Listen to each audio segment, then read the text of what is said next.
اور ہم نے ہر انسان کے اعمال نامے کو بصورت کتاب اس کے گلے میں لٹکا دیا ہے، اور قیامت کے روز وہ کتاب اسے نکال دکھائیں گے جسے وہ کھلا ہوا دیکھے گا۔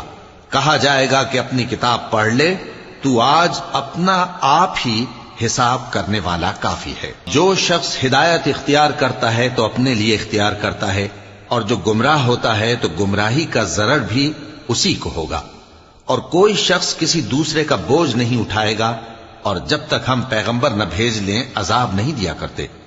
اور جب ہمارا ارادہ کسی بستی کے ہلاک کرنے کا ہوا تو وہاں کے آسودہ لوگوں کو فواحش پر مامور کر دیا، تو وہ نافرمانیاں کرتے رہے، پھر اس پر عذاب کا حکم ثابت ہو گیا اور ہم نے اسے ہلاک کر ڈالا۔ اور ہم نے نوح کے بعد بہت سی امتوں کو ہلاک کر ڈالا، اور تمہارا پروردگار اپنے بندوں کے گناہوں کو جاننے اور دیکھنے والا کافی ہے۔